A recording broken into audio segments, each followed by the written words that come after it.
rede de campos de concentração nazistas começou a ser formada logo após a nomeação de Adolf Hitler como chanceler da Alemanha em 30 de janeiro de 1933.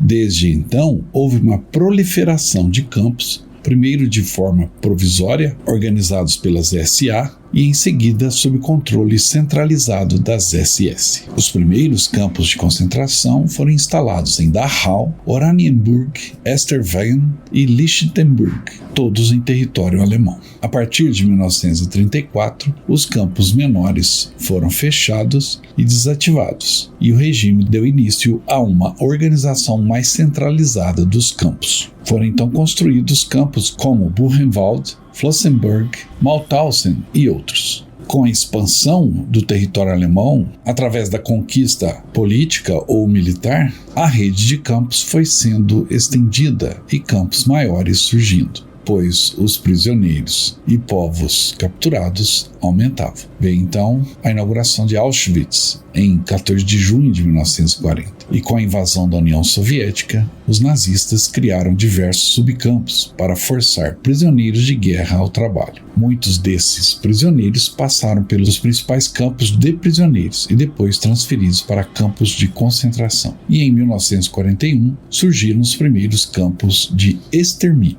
E aí há uma diferença. Campos de concentração não são a mesma coisa que campos de extermínio ou campos de morte, pois os campos de extermínio tinham uma única função, um único objetivo: a aniquilação imediata, sobretudo de judeus, ciganos e outros grupos. Campos de concentração e campos de extermínio foram duas categorias distintas, mas por vezes sobrepostas, no vasto sistema de terror nazista durante a Segunda Guerra Mundial. Embora existissem campos de concentração que também realizassem assassinatos em massa, como Auschwitz, que era ao mesmo tempo um campo de concentração e um centro de extermínio, a principal diferença entre os dois campos está na finalidade.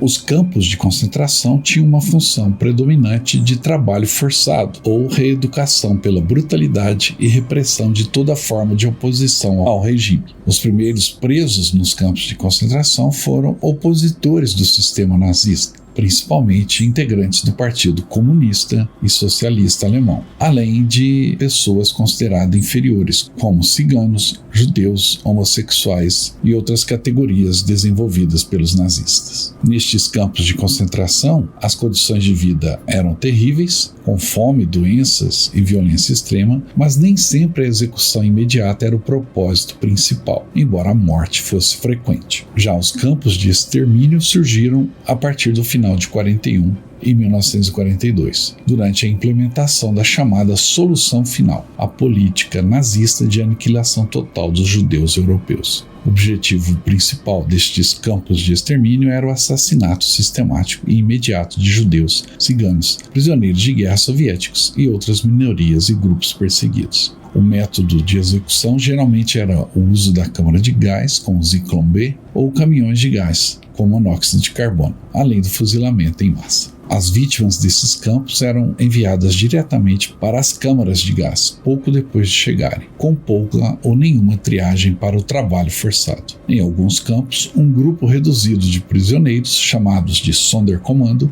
era mantido vivo para ajudar na remoção e cremação dos corpos, mas a maioria das pessoas era assassinada quase imediatamente. Os principais campos de extermínio foram o de Chelmno, Belzec, Sobibor, Treblinka e Auschwitz-Birkenau. Dito tudo isso, chegamos à história da fuga do primeiro campo de extermínio, de Chelmno, próximo à cidade de Lodz, na Polônia. Essa fuga foi fundamental para a descoberta do mundo sobre os terrores nos campos de extermínio nazistas. Chelmno foi estabelecido pelos nazistas na Polônia ocupada e começou a operar em 8 de dezembro de 1941. Ao contrário de campos de concentração como Auschwitz ou Dachau, Chelmno tinha como função principal o assassinato imediato de judeus, principalmente do gueto de Lodz e dos arredores, bem como de outras vítimas, utilizando-se sobretudo de caminhões de gás. Alguns desses prisioneiros começaram a tomar consciência de que a morte era o destino inevitável de todos ali. Sem a esperança de libertação pelas forças aliadas, pois em 1942 a Alemanha estava no auge de seu poder e testemunhando diariamente o assassinato de milhares de pessoas, estes prisioneiros decidiram arriscar uma tentativa de fuga. Essa fuga foi conduzida por membros do Sonderkommando, que realizavam serviços mais pesados e tinham pequenos benefícios momentâneos, como certa movimentação supervisionada pela área do campo, onde manuseavam corpos, limpavam caminhões ou abriam valas, e esse acesso um pouco maior permitiu que eles conhecessem melhor as rotas de vigilância e alguns pontos menos protegidos. Em 19 de janeiro de 1942, o grupo de prisioneiros se valeu de um instante em que a atenção dos guardas estava dispersa. Eles então conseguiram escapar da área do galpão onde ficavam prisioneiros e se embrenharam na floresta. Após dominarem o guarda, fugiram pela floresta de Rzhov, área densa na Polônia onde podiam se esconder temporariamente.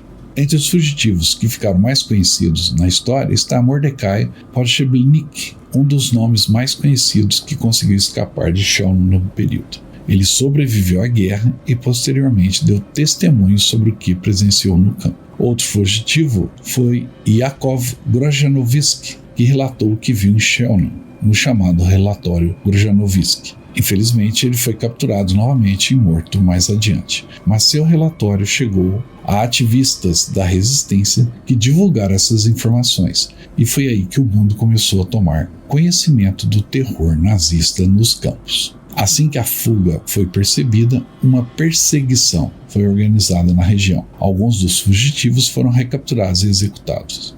Entretanto, 2 ou 3 conseguiram efetivamente escapar. A fuga intensificou mais as medidas de segurança e violência contra os prisioneiros que permaneceram no campo. Mas o relato destes poucos sobreviventes foram cruciais para que o mundo começasse a tomar conhecimento do que estava acontecendo em Chelmno. Eles ajudaram a confirmar as informações sobre o assassinato em larga escala nos campos. Os depoimentos de sobreviventes, como Mordecai Podschernik, contribuíram para os julgamentos pós-guerra de criminosos nazistas, fornecendo provas diretas das atrocidades cometidas em Chelmno. Essa é uma história terrível e real, que possibilitou às pessoas terem conhecimento dos fatos que aconteciam na Alemanha naquele tempo. E agora chega às telas um filme baseado no que aconteceu na fuga dos prisioneiros do campo de Chelmno.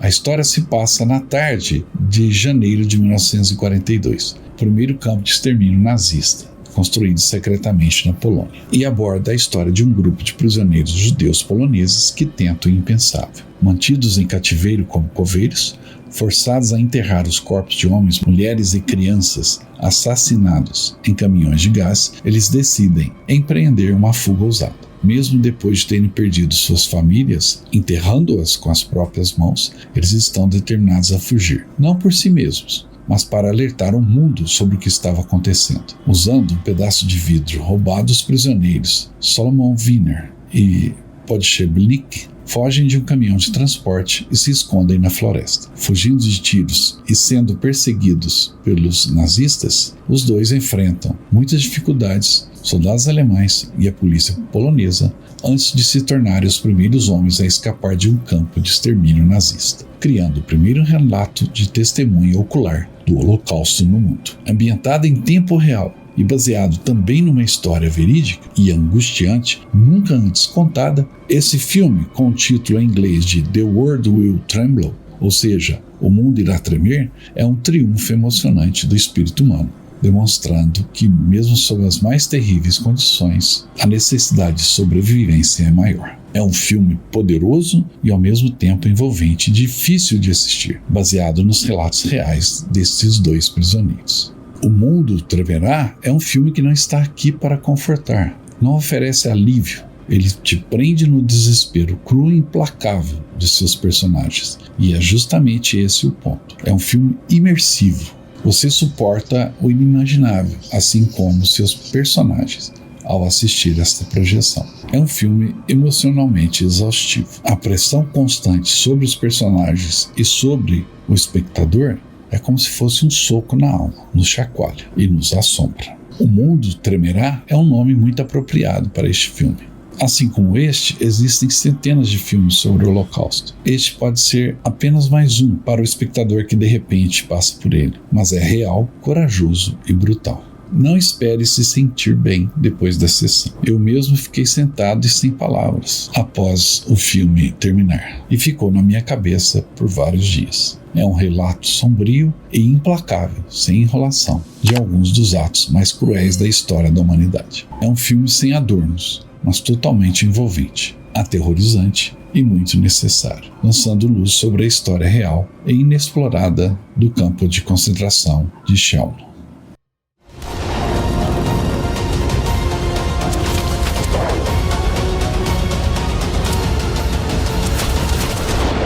People will not remain silent. The world will tremble.